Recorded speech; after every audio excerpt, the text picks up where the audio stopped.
আসসালামু আলাইকুম। আশা করি তোমরা সকলে অনেক অনেক ভালো আছো, আনন্দে আছো।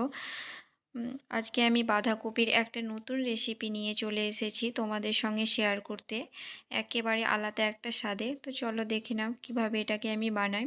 তার জন্য আমি নিয়ে নিয়েছি গোটা বাঁধাকপি। বাঁধাকপিটাকে আমি দুভাগ করে কেটে নিয়েছি, ছোট করে কিন্তু কাটিনি। নিয়ে নিয়েছি দুটো আলু আর রসুন আর একটা টমেটো। তো এগুলোকে গোটা গোটা কিন্তু আমি প্রেসারের ভিতরে ভরে দেব।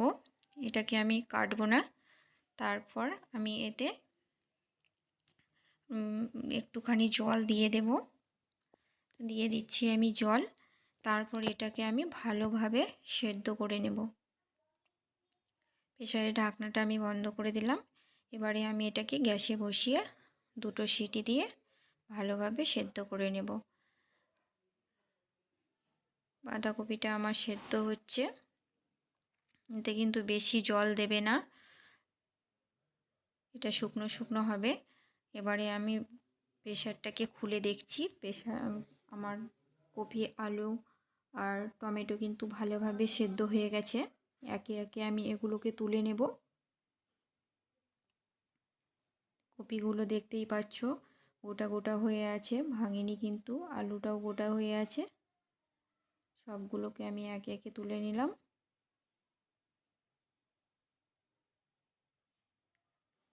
এখানে কপিটা কিন্তু পুরোটাই সেদ্ধ হবে না 100%, এখানে 80% সেদ্ধ করলেই হবে। রসুনগুলো আমি তুলে নিলাম গোটা গোটা। এবার এটাকে আমি ভালো করে একটা গ্লাসের সাহায্যে চেপে চেপে ভেঙে নেব। কপিটা কিন্তু একেবারে ভাঙবো না। আলুগুলোকেও ভেঙে নিচ্ছি।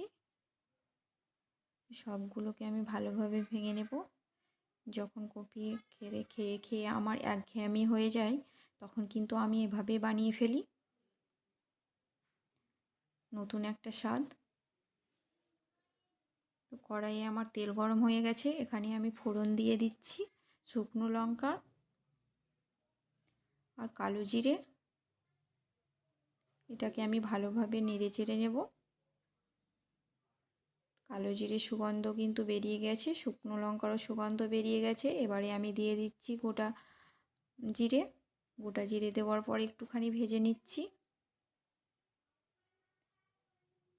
ভাজা হয়ে গেছে। এবার দিয়ে দিচ্ছি পেঁয়াজ কুচি। পেঁয়াজ কুচির পরিমাণটা কিন্তু বেশিই দিতে হবে। পেঁয়াজগুলোকে আমি ভালোভাবে ভেজে নেব। পেঁয়াজগুলো কিন্তু বেশি ভাজা যাবে না, পেঁয়াজগুলো কিন্তু একটু কাঁচা কাঁচাই থাকবে। তারপর আমি দিয়ে দিচ্ছি লঙ্কা কুচি। লঙ্কা কুচিও কিন্তু আমি অনেকটাই দিয়েছি, যেন ঝাল ঝাল হয়।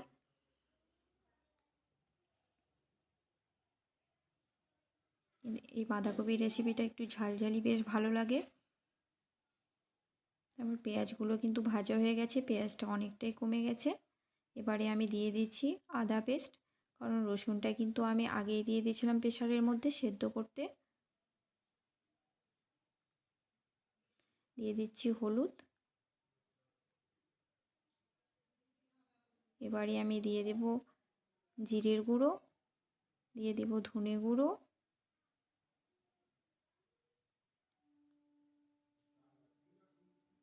আর দিয়ে দিচ্ছি আমি 1 চামচা গরম মশলা গুঁড়ো। সবগুলো আমার দেওয়া হয়ে গেছে। এবারে আমি এটাকে ভালোভাবে একটু ভেজে নেব। পেঁয়াজগুলো কিন্তু বেশি ভাজতে যাবে না, পেঁয়াজগুলো একটু কাঁচা কাঁচাই থাকবে। আর পেঁয়াজের পরিমাণটা সবসময় বেশি দেওয়ার চেষ্টা করবে, তাতে কিন্তু অনেকটাই বেশি ভালো লাগবে খেতে। এবারে আমি দিয়ে দিচ্ছি ডিম।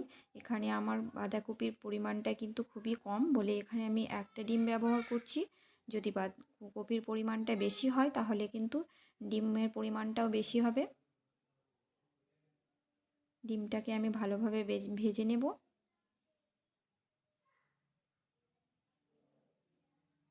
ডিমটাও আমার কিন্তু ভালোভাবে ভাজা হয়ে গেছে। এবারে আমি কপিটাকে দিয়ে দিচ্ছি ডিমের উপরে। এটাকে এবার আমি ভালোভাবে নেড়ে চেড়ে নেব।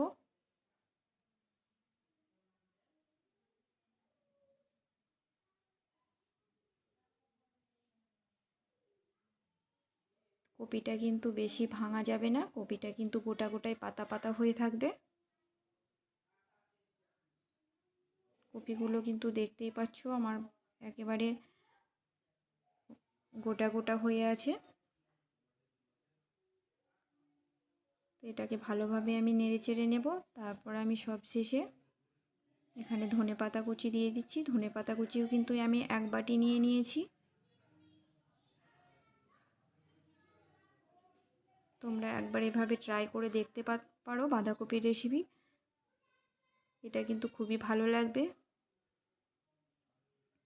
বাঁধাকপির কিন্তু আমার একেবারে রেডি। এই যে গোটা গোটা হয়ে আছে। এবারে আমি এতে সবশেষে দিয়ে দেব আমি ঘি।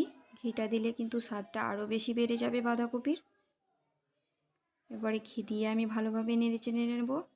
তোমাদের যদি এই রেসিপিটা ভালো লেগে থাকে তাহলে অবশ্যই চ্যানেলটিকে লাইক শেয়ার কমেন্ট করতে ভুলো না। আর চ্যানেলটিকে অবশ্যই সাবস্ক্রাইব করো। দেখো খুবই সুন্দর হয়েছে দেখতে, খুবই যতটা সুন্দর খেতে ঠিক ততটাই সুন্দর হবে।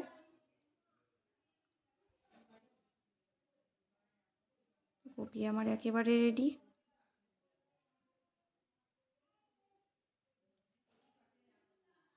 দেখা হচ্ছে নেক্সট ভিডিওতে।